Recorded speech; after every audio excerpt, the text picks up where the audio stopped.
second day for suffering my Bartholin cyst, guys. Tabi gitakigan na gud ko. Gitakigan na jud ko. Gilantan ko. Lubos ang kabarog. So, naka-decide ko magpa-admit na lang jud ko guys sa hospital. Karang ng pikas na kuka nakasakit ang Bartholin cyst, guys. Akong ulo sakit, tawas na ulo so kabarog. Tahan tubok lawas ako.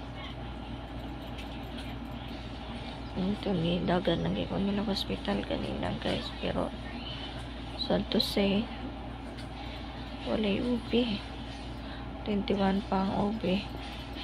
So mangunsa man ko dito maguwat ko ana hindi 21 yun sa paron nga kuan 11 pa man siguro ron. Grabe na kayo siya kadako, guys. Pinasakitan yun. Dili lalim.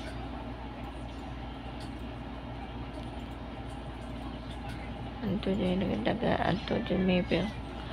Malaway gana mag-ilis. Gusto na ako maabot ng kudayo hospital sa kasakit. Kasi akong gibati.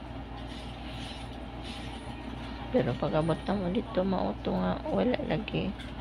Pag-entertain ko nurse,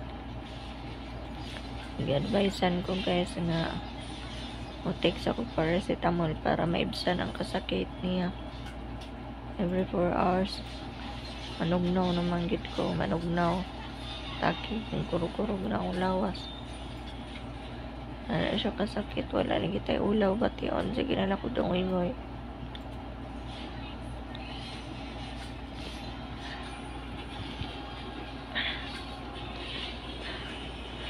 Nga na guys, sa kapait nga mag-suffer tag Bartholin cyst.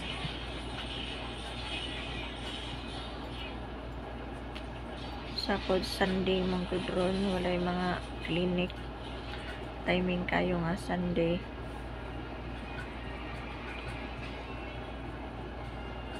Hindi nakaplano mi nga the meantime nagkuhan sa paracetamol para magwantas sa akong sakit ba every 4 hours kinanglang i-take ang paracetamol. Dito mabuak ang ulo. So after naka-decide may private na lang yun nga ubi. Ipalantaw guys. Ugma na Monday man ugma. So naka-decide may sa tagbilaran na lang yun. Grabe dili ginawa kaya. Ingani kasakit guys. Anay Bartholin cyst. Dili jud lalim.